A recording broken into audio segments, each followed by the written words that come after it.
Hola, mi nombre es Alexandra Zamora y te doy una súper bienvenida a este canal. Hoy estamos en el estudio del libro de Apocalipsis. Esta es una serie en la cual estamos estudiando el libro de Apocalipsis verso por verso y palabra por palabra. También vemos el contexto histórico, político, económico de la época para que esto nos arroje más luz y podamos tener una mejor aplicación en nuestros días. Hoy ya vamos por el capítulo 14, pero si estás interesado en los demás estudios, yo te recomiendo que vayas aquí mismo a mi canal de YouTube, al podcast, a la serie El libro de Apocalipsis. Y ahí encuentres todos los demás estudios y te pongas al día. Bueno, sin más, vamos a continuar, pero te recuerdo, suscríbete al canal, dale un like a este programa de hoy para que el algoritmo lo envíe a muchas personas y de esa manera tú colabores con un granito de arena para que esta palabra llegue a muchas personas, a muchos hogares. Esa es tu forma de hacer misión con nosotros. Bueno, continuamos. Estamos entonces en el capítulo 14 del libro de Apocalipsis. Este capítulo 14 no está escrito cronológicamente. O sea, es el capítulo que sigue al capítulo 13, en el orden en que nosotros lo encontramos en el texto bíblico. Pero lo que está sucediendo aquí no está en ese mismo orden. No fue que después de lo que pasó en el 13, entonces viene lo que vamos a estar estudiando en este día. Aclarando eso, vamos a estar hablando sobre esta visión que Juan está teniendo. Pero recordemos, hagamos una pausa y recordemos que Apocalipsis en el griego es una palabra de un contenido muy profundo y significa la develación. Esta palabra tiene una connotación artística. Se refiere cuando el artista ha terminado su obra, remueve el lienzo y devela su obra ante la audiencia.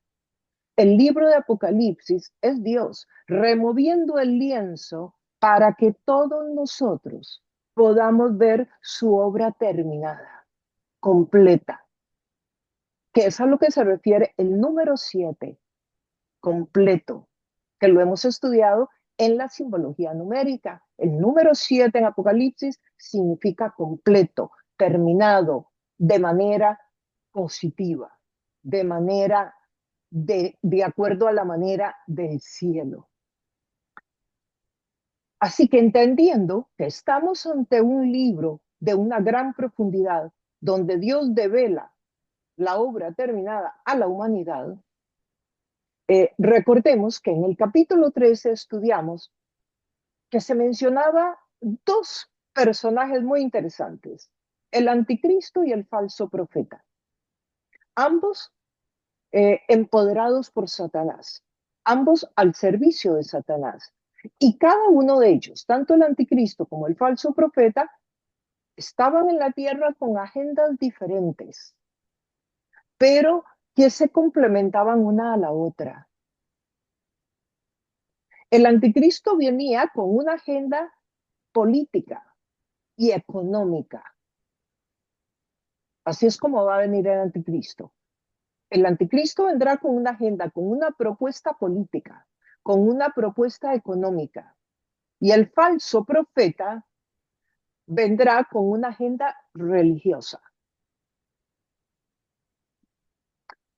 La, la historia nos cuenta, la historia actual, hoy día, nos cuenta, nos habla de muchos elementos que ya podemos ir observando, que de alguna manera podrían estar poniendo la alfombra roja para la llegada de estos dos personajes.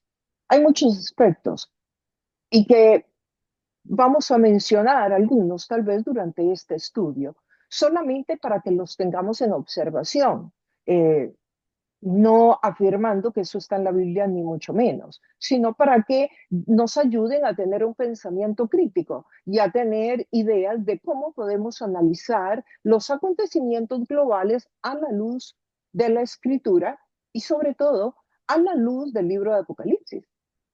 Claro, usted me puede decir, pero ¿es eso correcto? ¿Debemos hacerlo? Sí, sí debemos hacerlo. Es parte de la responsabilidad del creyente. Responsabilidad, palabra compuesta por dos palabras, responder con habilidad. Eso es lo que significa responsabilidad. Sí, la iglesia debe responder con habilidad y parte de esa tarea es ver y analizar los tiempos para entender los tiempos.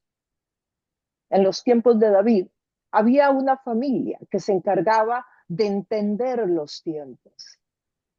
Sicar. Hoy esa tarea es conferida a la iglesia entera. La iglesia tiene que discernir los tiempos y Dios nos dio algunos elementos para que podamos discernir los tiempos en que estamos. Así que cuando hablamos del anticristo, eh, estamos hablando de que él viene con una agenda de un orden de gobierno mundial. O sea, un gobierno mundial, una sombrilla de gobierno para todas las naciones. Esa será la propuesta. Todos estos elementos nos van a ayudar a identificarlo cuando llegue, ya sea que yo no esté o que no esté tu pastor tampoco, pero tú vas a poder identificarlo, porque con estos elementos que nos da el libro de Apocalipsis podremos eh, tener una mejor idea cuando ya sea el momento que el anticristo se haya manifestado en su totalidad. Entonces vendrá con una agenda política y económica a proponer un gobierno global. El falso profeta vendrá con una agenda religiosa y propondrá una religión global. También. Ahora, cuando nosotros analizamos un poco los tiempos, analicemos por un momento los liderazgos actuales de nuestra época. Hace algunos años, los liderazgos que se buscaban para una empresa multinacional o para que gobernara un país o para que dirigiera una cadena de televisión de noticias eran liderazgos intelectuales y era muy importante la moral, el carácter de la persona. Si usted se va a los anales de la historia en su país, usted va a ver que muchos de los presidentes en su país anteriormente fueron personas que tenían un buen nivel de capacitación, que tenían unas ciertas características en su carácter. La gente votaba por ellos y el carácter era muy importante en la elección. En los últimos años, los modelos de liderazgo globales cambiaron y ya el carácter no es tan importante. Lo que ahora es importante es el carisma.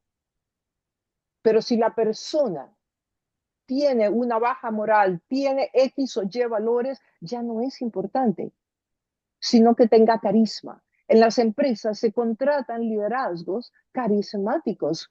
¿Y qué es lo importante? Lo importante es su moral, su integridad. No, lo importante es que venda muchísimo el producto que la empresa vende.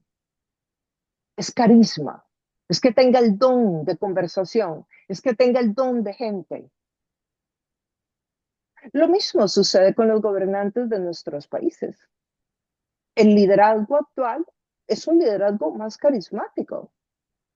Usted vuelve a ver, no sé dónde está usted ubicado, en qué parte del globo terráqueo, pero donde yo estoy ubicada, yo vuelvo a ver para Sudamérica, yo vuelvo a ver para Europa, y hay un poco de gobernantes en las naciones sentados en esa silla principal de las naciones que son personas carismáticas, que no fueron escogidas por su moral, sino porque supieron cómo hablarle al pueblo. Son demagogos. Bueno, el liderazgo global está haciendo estos cambios, ya viene desde hace años. ¿Y por qué lo enumero? Lo enumero acá porque yo creo que este es el tipo de liderazgo que va a abrir las puertas, va a facilitar el surgimiento del movimiento para el anticristo, si es que no lo está facilitando ya. Y a eso me refiero con dar algunos elementos para desarrollar un pensamiento crítico. También cubrimos en el estudio anterior que ya hoy nosotros podemos ver muchos deslumbres de la globalización que incluyen muchos aspectos como la economía, como el Bitcoin, por ejemplo, como monedas mundiales, la inteligencia artificial que nos está también abriendo ciertos canales. Y nosotros en el campo financiero también se están creando estrategias para unificar monedas y unificar el comercio mundial. Eh, yo recuerdo en una oportunidad una candidata a la presidencia de los Estados Unidos hace unos cuantos años, por allá en el 2013, dijo que su sueño era ver un mercado global para el intercambio, o sea, y que fuera global. O sea, que ya se viene hablando dentro del liderazgo de los gobiernos sobre esta unificación, sobre este orden mundial.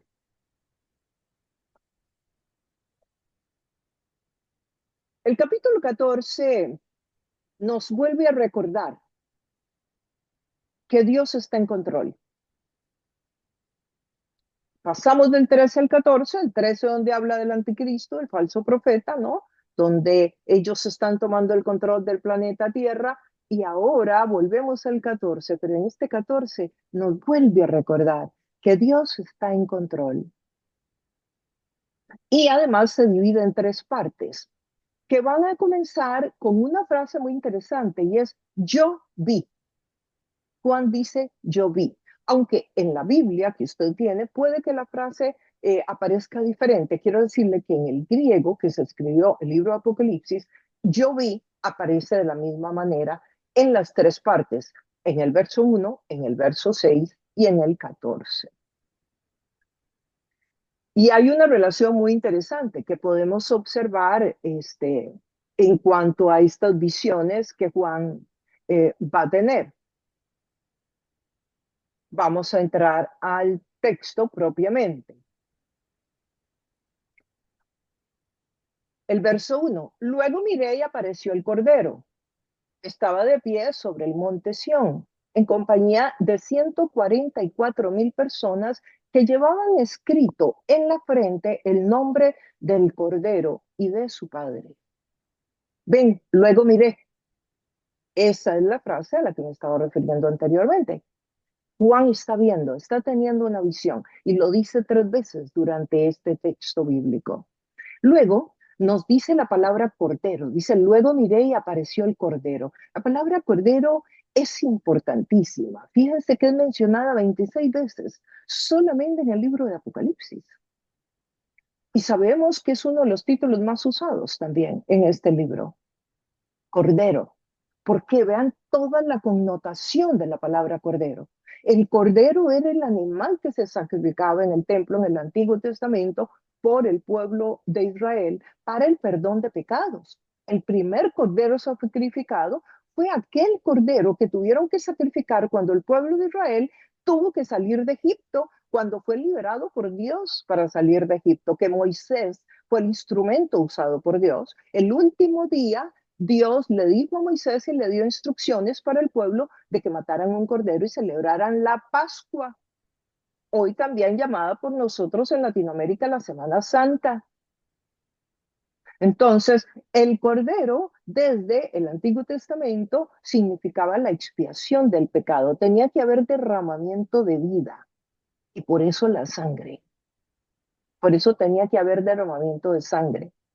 Era una tipificación. Pero cuando vino Jesucristo, Jesucristo es el cordero inmolado.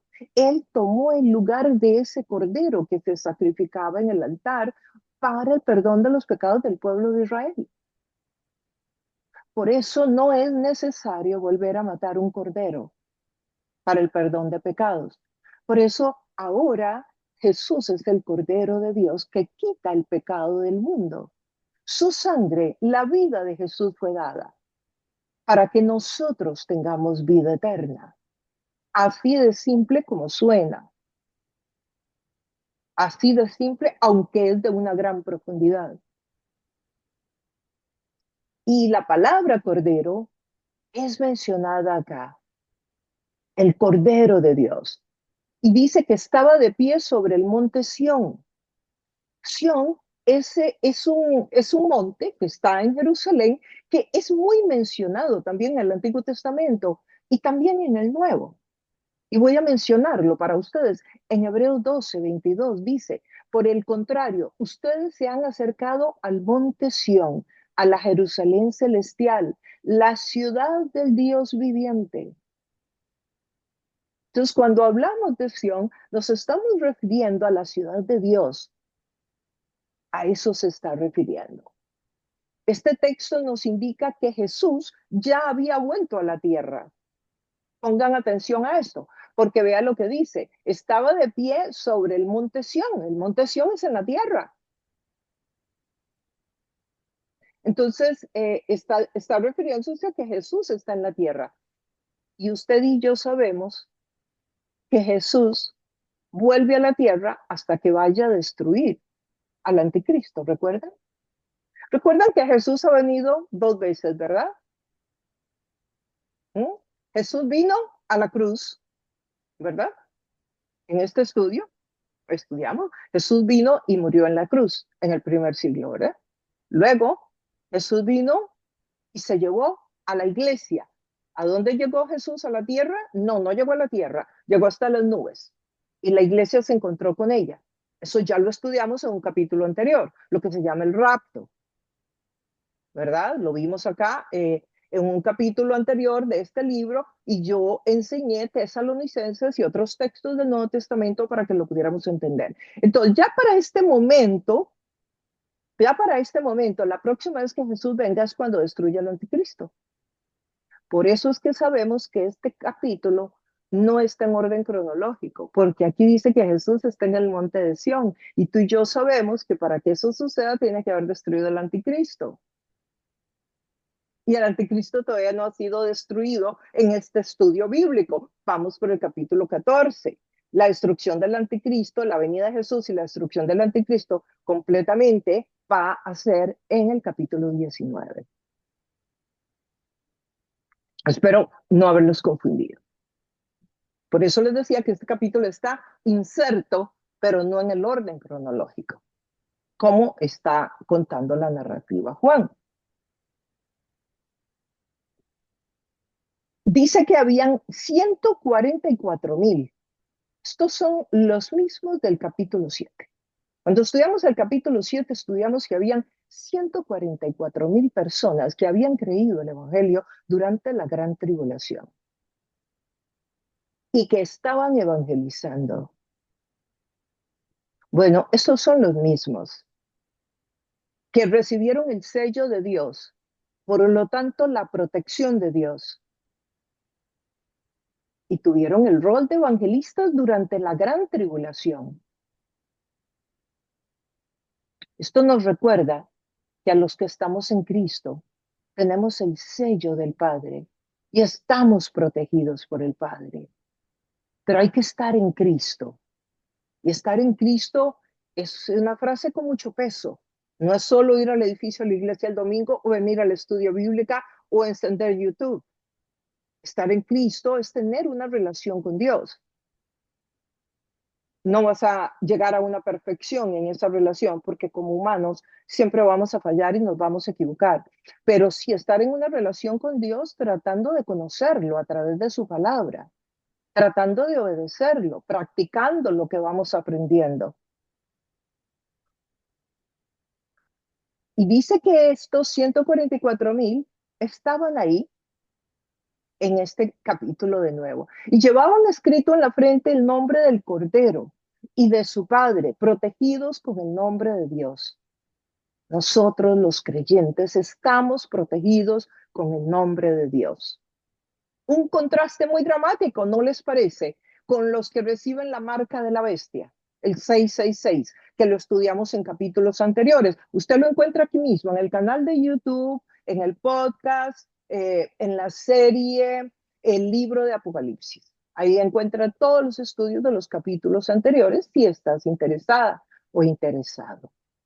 Pero el contraste es muy grande entre los que reciben la marca de la bestia y los que tienen el sello de Dios en su frente, porque son protegidos. Luego el verso 2 dice, oí un sonido que venía del cielo, como el estruendo de una catarata y el retumbar de un gran trueno. Bueno, siempre que nos hable de trueno, de estos, de truenos o de resplandores, etcétera, tenemos que pensar en la presencia de Dios, que siempre nos la revela el texto como eventos muy dramáticos, muy intensos. Cuando a Moisés se le entregaron las tablas, hubo truenos también. En la transfiguración también hubo truenos y también hubo esplendores. Entonces, a esto se refiere el texto. Recuerde que Juan está tratando de usar palabras que nos pueda expresar, en las cuales él pueda expresar lo que él está viendo.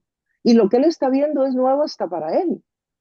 Entonces él está buscando palabras que le ayuden a comunicar la visión que él está recibiendo. El sonido dice que se parecía al de los músicos que tañen sus arpas y cantaban un himno nuevo delante del trono. Esto del himno nuevo es muy interesante porque cuando una persona llega a Cristo, esa persona tiene la capacidad de componer himnos nuevos para Dios. Pruébelo.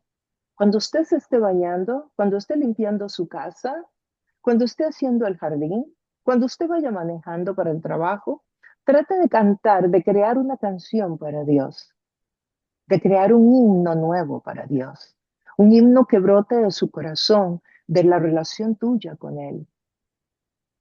Pruébalo y vas a ver qué experiencia tan linda es cantar un himno nuevo a Dios. No te preocupes si eres muy desafinado o desafinada. Eso le tienes sin cuidado a Dios, pero tu himno va a llegar a la presencia de Dios y puede que descienda el Espíritu Santo y te lleves una sorpresa muy linda. Así que pruébalo. Yo lo hago y ha sido maravilloso. Ha habido momentos de mi vida que han sido espectaculares. Nadie podía aprender aquel himno, aparte de los 144,000 que habían sido redimidos de la tierra. Estos no se contaminaron con mujeres porque son vírgenes. Son los que siguen al Cordero por donde quiera que va. Uh, Estos 144,000 siguen al Cordero. O sea, el Cordero está en la tierra. Sí, esto nos confirma de nuevo que todavía, que este capítulo pertenece a después de que el anticristo ha sido destruido. Son los que siguen al Cordero, fueron redimidos como los primeros frutos de la humanidad para Dios. Y el Cordero no se encontró mentira alguna en su boca, pues son intachables. La comparación que se hace acá con la virginidad de estos 144,000 se debe de entender de manera figurativa. No es que literalmente estos hombres y mujeres que están dentro de este grupo no hubieran conocido a alguien sexualmente. Claro que pudo haber sido gente que estuvo casada, claro que sí, o inclusive gente que estuvo con otra persona y durante la gran tribulación se vuelve a Dios y arrepiente de sus pecados. Lo que aquí Juan nos quiere comunicar es la pureza de estas personas. Estas personas se han vuelto a Dios en medio de un sufrimiento, de una calamidad, de una persecución como no ha vivido nunca la humanidad. Ellos han pasado todos esos juicios y se han mantenido fieles y Dios los ha protegido y el anticristo no los pudo matar. Porque hay un texto que ya estudiamos en un capítulo anterior donde decía que Dios no les permitía cuando venían los juicios que tocara a ciertas personas. Bueno, aquí están los 144,000. Entonces, el tema de virginidad no lo puedes entender, no debemos de entenderlo literalmente. En el Nuevo Testamento encontramos estas imágenes de virginidad comparadas con Israel, también en el Antiguo Testamento. Se los digo para que busquen esas referencias y sepan que lo que estoy diciendo no lo estoy diciendo porque se me ocurre, sino que tengo un fundamento teológico. Usted puede ir a buscar Isaías 37, por ejemplo, y también puede buscar 2 Corintios 11, y ahí va a encontrar que se compara a Israel y se habla de virginidad, y se habla de prostituta, y se habla de fornicación, para poder hablar de la pureza, de la obediencia, de la sumisión de estos 144,000. Y estaban predicando el Evangelio, además, ¿verdad? Estaban predicando el Evangelio. Luego nos dice, algo muy interesante que quizás debamos de regresar un momento es que nos dice que todos estos que no se contaminaron con mujeres, nos dice que de su boca no salían mentiras, que eran intachables. O sea, personas que estaban sometiendo sus voluntades a Dios en medio de tantísima crisis, en medio de tantísimo ataque del enemigo. Creo que eso es de notar para ayudarnos a nosotros a entender que cuando pasamos por pruebas, tenemos que volvernos a Dios para que nos libre de la tentación, para que nos libre del mal, para que nos libre de desobedecerlo a Él. No solamente confiar en tus propias fuerzas, sino volverte y pedirle a Dios. Y yo te recomendaría que le pidamos a Dios no solamente cuando estemos en tentación, sino cuando no lo estemos, para que cuando llegue la tentación, ya esa petición haya llegado al cielo. Pídele a Dios que te guarde de la tentación cuando no hay tentación en tu vida. Y vas a ver qué maravilla, cómo las tentaciones van a pasar de lejos y no te van a afectar. El verso 6 dice, y luego vi. Sí, la frase que les mencioné anteriormente. Sigue viendo una visión, aquí otra, a otro ángel que volaba en medio del cielo y que llevaba el mensaje eterno de las buenas noticias para anunciarlo a los que viven en la tierra, toda nación, tribu, lengua y pueblo. Oiga usted, aquí dice que vio un ángel que volaba en medio del cielo y llevaba el mensaje eterno de las buenas noticias. Esto está diciendo que vio un ángel predicando el evangelio. Y usted y yo sabemos que en ninguna parte de la Biblia ese derecho fue entregado a los ángeles. Que es más, hay textos bíblicos donde dicen que el derecho de predicar el evangelio solo le fue entregado a la iglesia, a los creyentes. Y aquí encontramos un ángel predicando el evangelio. Una campaña evangelística, porque dice que estaba en medio del cielo y llevaba el mensaje para anunciarlo a quienes dice, a los que viven en la tierra, a toda nación, a toda tribu, a toda lengua, a todo pueblo. O sea, no importa el color, no importa el idioma, no importa el estatus social, no importa el estatus intelectual, a todos les predicaba este ángel, como debe ser predicado el evangelio, a todos los pueblos, a todas las familias de la tierra. Y dice que este ángel estaba predicando. ¿Por qué estaría predicando un ángel si el texto bíblico dice que eso es un derecho solo para la iglesia? Y aquí vamos a especular, literalmente especular. ¿Sería porque la iglesia ya fue llevada en el rapto y ya la iglesia no está para predicar? Entonces por eso ya un ángel puede predicar. Podría ser. No lo sé, no lo puedo afirmar, el texto no lo dice. Pero es muy interesante encontrar al único ángel en toda la Biblia que le fue permitido predicar el Evangelio. Ahora, nosotros sabemos que los ángeles fueron muy usados, claro, fueron muy usados en el Antiguo y en el Nuevo Testamento. Encontramos a un ángel que le habló a Felipe en Samaria. Encontramos a un ángel que le habló a Cornelio, ¿se acuerdan? En Hechos capítulo 10. Cornelio era un judío piadoso. Se le llamaban piadosos a los judíos que tenían un corazón noble para Dios, a pesar de que eran romanos. Él era un romano, él era una persona que servía en el ejército, en un nivel de autoridad prominente. Y dice el texto que un día se le apareció un ángel a Cornelio y le dice a Cornelio que mande a sus empleados a una casa, a un pueblo vecino, y que ahí van a encontrar un hombre y que le digan a ese hombre que venga a su casa. Y ese hombre era Pedro. Y Cornelio hace tal y como le dijeron. Y mandó a sus empleados, trajeron a Pedro, Pedro les predicó el Evangelio y dice el texto bíblico que toda su familia, entiéndase por familia, su familia sanguínea y también la extendida, o sea, incluyendo sus empleados, que en aquel tiempo pues era un grupo extendido grande, numérico, todos se volvieron a Dios. Dice que fueron bautizados en el Espíritu Santo. Esta experiencia que Pedro tiene es la que usa luego en en Hechos 15, cuando tiene que defender la postura de que el evangelio es también para los gentiles, o sea, para ti y para mí. exactamente en Hechos 15, que es donde se da ese debate tan interesante, donde se abre una puerta para todas las naciones de la tierra y el evangelio pasa de las manos del pueblo de Israel exclusivamente a todas las naciones de la tierra en Hechos 15 precisamente. Y es esta experiencia que Pedro tiene la que él usa. Por lo tanto, aquí nosotros vemos cómo el Evangelio le es predicado a Cornelio, pero no por el ángel. El ángel le dice lo que tiene que hacer para que Pedro venga y le predique. Esto lo digo para confirmarles a ustedes que los ángeles no predicaban el Evangelio, ni en el Nuevo Testamento ni en el Antiguo. Esta es la primera vez que hay un ángel predicando el Evangelio. Luego el verso 7 dice, gritaba a gran voz, teman a Dios y denle gloria, porque la hora ha llegado de su juicio. Adoren al que hizo el cielo, la tierra, el mar y los manantiales. Aquí le dice, adoren a Dios, témanle a Dios y adórenlo.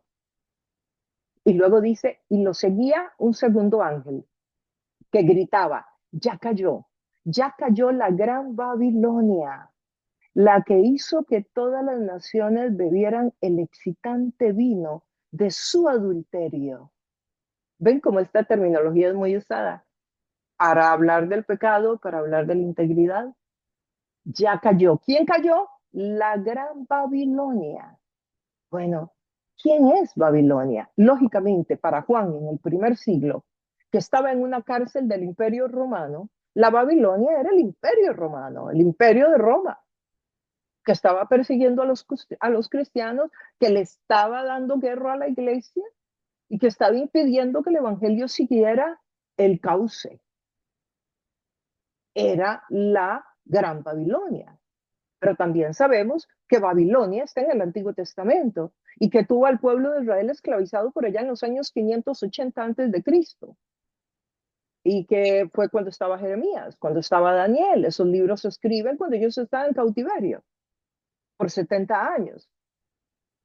Entonces es una forma de usar, o sea, Babilonia fue un imperio que cautivó a Israel en el Antiguo Testamento. Entonces es mencionada acá y mencionada en otros puntos más del texto bíblico, como usándola para que entendamos que la Babilonia es cautiva el Evangelio, aprisiona el Evangelio.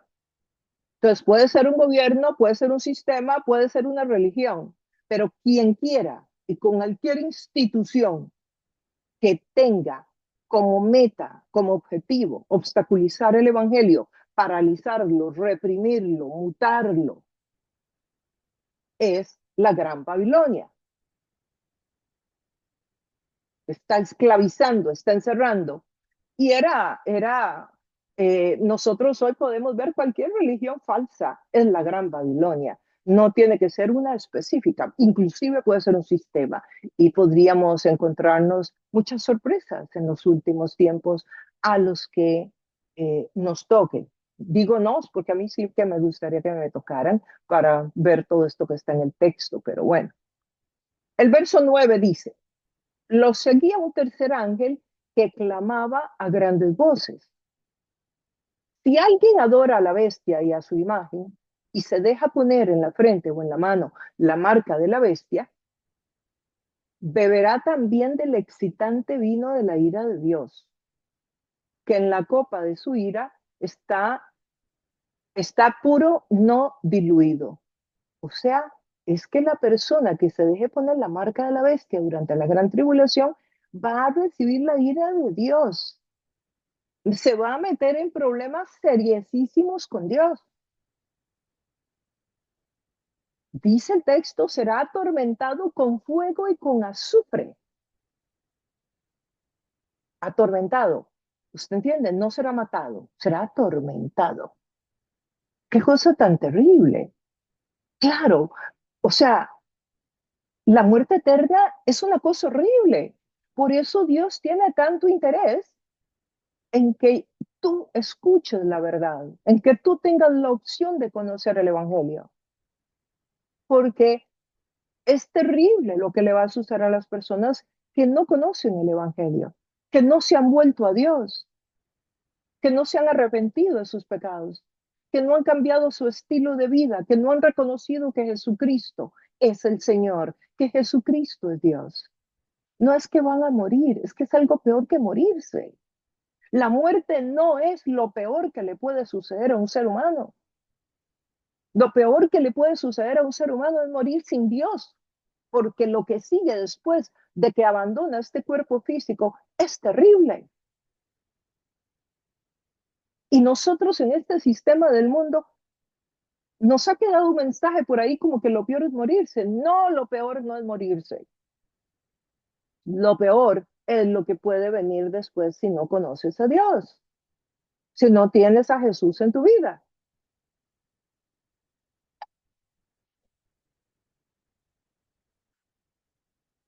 Entonces lo seguía un tercer ángel que clamaba a grandes voces, dice el texto. ¿Sí? Un ángel estaba siguiéndolos. Y nos dice también el verso 11, el humo de ese tormento sube por los siglos de los siglos. Oigan esto, este tormento al que nos estamos refiriendo, dice que el humo de ese tormento sube por los siglos de los siglos. O sea, ese tormento es eterno, es eterno. Mire cuántas formas usa Dios para persuadir al ser humano de que entre por el camino correcto, de que entre por la puerta correcta. ¿Cuántas veces te ha hablado Dios a ti? ¿Cuántas veces te ha tocado la puerta del corazón? ¿Cuántas veces tendrá que volver el Señor a hacerlo? ¿Y qué pasa si ya no vas a tener oportunidad? ¿Qué pasaría? ¿Te irías tú con Dios? ¿Te irías tú al cielo? ¿Estás tú seguro de que si a ti te toca la hora hoy en la noche, tú pasas a la presencia de Dios? ¿O te tocaría estar en este tormento en la eternidad? Luego dice, no habrá descanso ni de día ni de noche para el que adore a la bestia y su imagen, ni para quien se deje poner la marca de su nombre. Nos refiere a que este es un tormento horrible y que estará ahí por la eternidad, que no tiene pausas, no es un tormento temporal. El 12. En esto consiste la perseverancia de los creyentes, los cuales obedecen los mandamientos de Dios y se mantienen fieles a Jesús. En esto consiste en la perseverancia de los creyentes. Esta palabra es tan rica, perseverancia. Tristemente, muchas veces la iglesia la ha traducido como paciencia. Y la connotación de la palabra paciencia en el español, lo que significa es pasiva, tiene una connotación pasiva. Y también ha sido traducida como paciencia. Y no es la palabra paciencia, es la palabra perseverancia. Y la palabra perseverancia es con una actitud de resistencia, es con una actitud de avance. Entonces, cuando dice, en esto consiste la perseverancia de los creyentes, no se refiere a que esperen, se refiere a que resistan, se refiere a una actividad interna del corazón. Aunque no se vean las manos moviéndose, perseverancia es una actividad del sistema espiritual, del hombre invisible, los cuales obedecen los mandamientos de Dios y se mantienen fieles a Jesús. Sí, es que cuando uno está tratando de agradar a Dios, uno va por la vida con ese awareness, con ese contacto interno de que hay que perseverar, de que hay que resistir. Es una actividad interna, es una actividad espiritual, la perseverancia. El verso 13. Entonces oí una voz del cielo que decía, escribe, dichosos los que de ahora en adelante mueren en el Señor. Sí, dice el Espíritu, ellos descansarán de sus fatigosas tareas, pues sus obras les acompañan.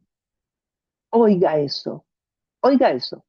Descansarán de su trabajo, pero sus obras le acompañarán. Esto es importantísimo en mi opinión. Importantísimo. Así que hagamos una pausa. Noten qué interesante. El trabajo que nosotros hagamos y las obras son separadas. No es lo mismo el trabajo que las obras. Y nos indica que las obras van a continuar.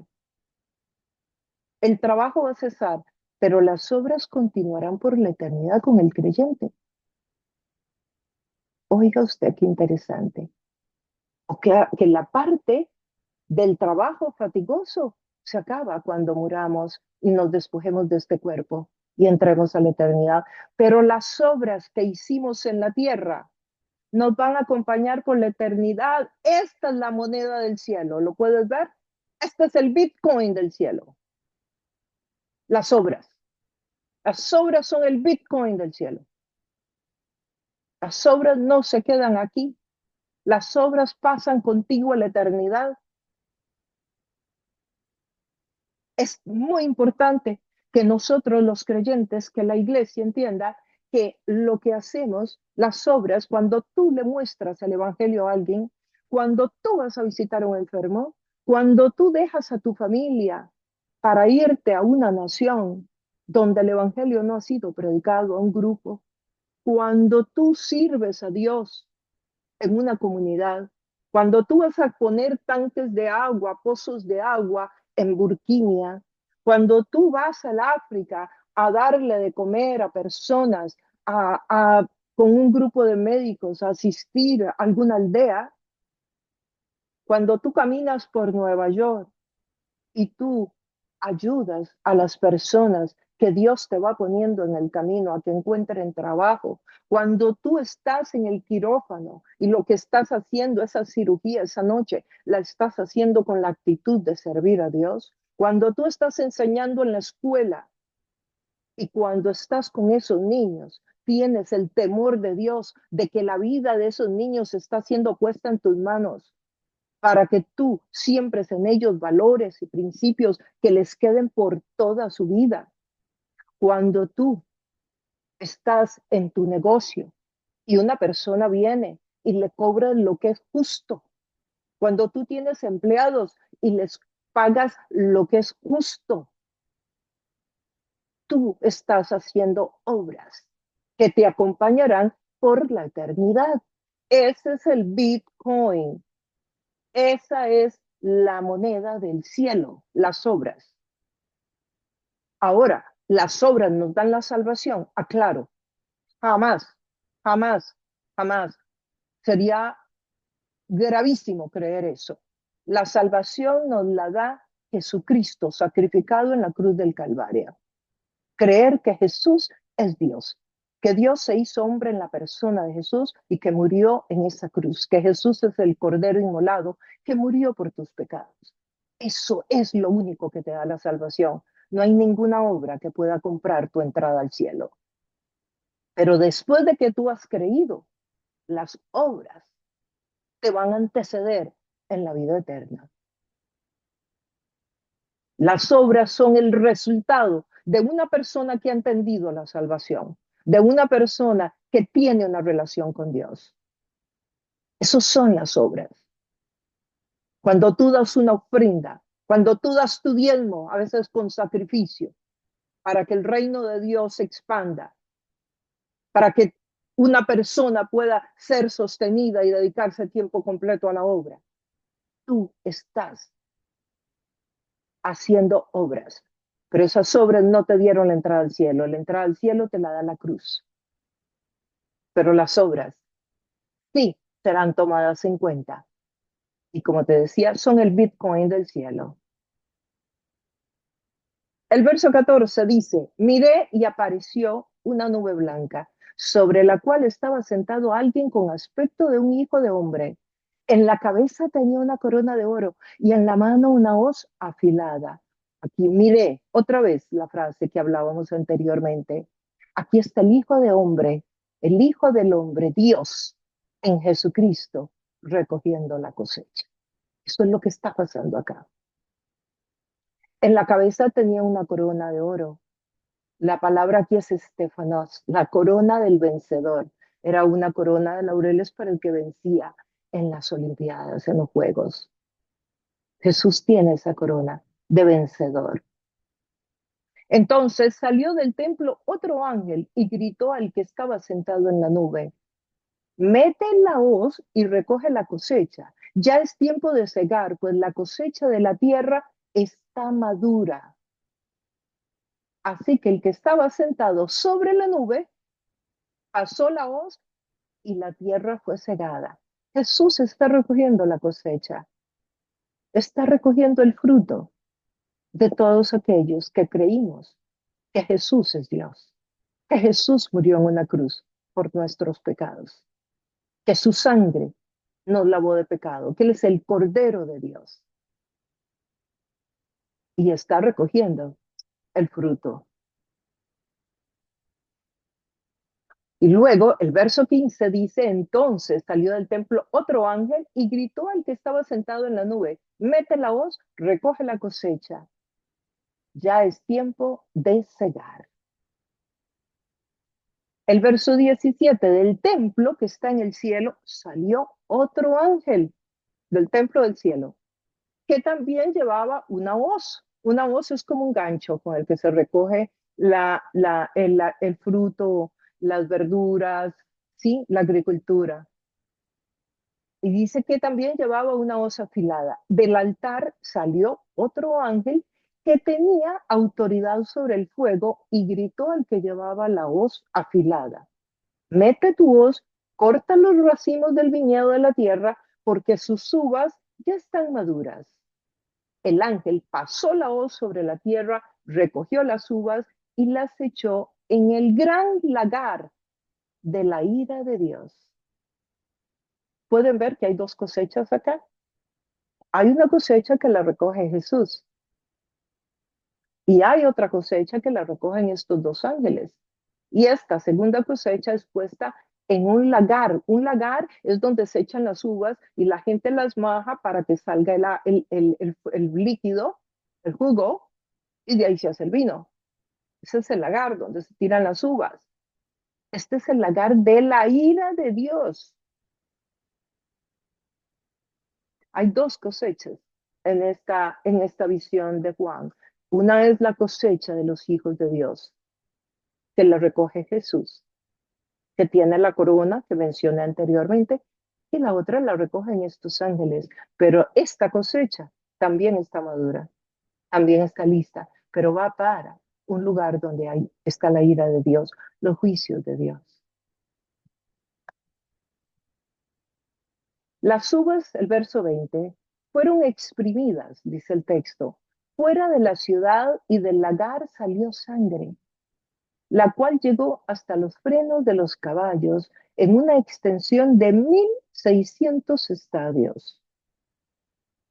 Hay muchas opiniones sobre la distancia del derramamiento de sangre, pero es como si fuera un río. O sea, un río de sangre, literalmente. Esto nos está hablando de una distancia en tiempos actuales de 288 kilómetros, de unas 200 y algo de millas. Esto significa destrucción. Esto nos habla del final de los tiempos, de una separación entre seres humanos y seres humanos. La primera cosecha han sido los justificados en la sangre del Cordero, por la sangre de Jesús. En la segunda cosecha se recogen los que no aceptaron la justificación en la sangre de Cristo. Y la pregunta para ti hoy es: ¿a cuál grupo perteneces tú? ¿Perteneces tú al grupo que ha sido justificado en la sangre de Cristo? ¿O perteneces tú al grupo que no ha querido aceptar la justificación que Jesús hizo para ti gratuitamente? ¿A qué grupo perteneces tú? Puede que Dios vuelva a ponerte mensajes como estos muchas veces más, porque Dios es un Dios de gran misericordia y de gran amor. Pero puede que no tengas muchas oportunidades más o que esta sea la última. Yo te invito a que reflexiones sobre esto. Debe haber un día donde cada ser humano hace una pausa para reflexionar sobre su salvación. Y quizás hoy sea tu día. Y si hoy es tu día, ahí donde estás, en lo más profundo, en la intimidad, donde quiera que estés, dile a Jesús que tú reconoces que Él es Dios y que Él murió en esa cruz por tus pecados, para tu salvación y para tu vida eterna.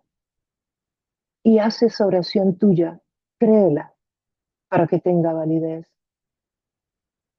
Y vas a empezar a experimentar una serie de acontecimientos en tu vida especiales donde Dios se empieza a revelar a tu vida.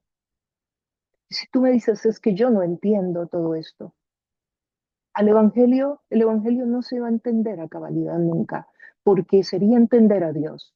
Y si el ser humano logra entender a Dios, pues él deja de ser Dios. A los que empezamos a caminar con Jesús, no empezamos porque lo entendimos, empezamos porque le creímos, no porque le entendimos. Con el pasar del tiempo entenderás muchas cosas, porque se te va a iluminar el entendimiento, porque el Espíritu Santo estará contigo cuando lees la palabra, porque Dios te recordará la palabra, Dios te ayudará en los retos de la vida, pero entender a cabalidad no lo vamos a entender nunca, sino hasta que posiblemente estamos en su presencia. Pero haz esa oración hoy para que Dios camine contigo el resto del camino. Queridos amigos y amigas, una vez más, quiero darles las gracias por habernos acompañado en este programa. Esperamos que el Espíritu Santo haya agregado conocimiento, te haya inspirado, te haya reanimado, que de alguna manera la palabra penetre y haga su obra en ti.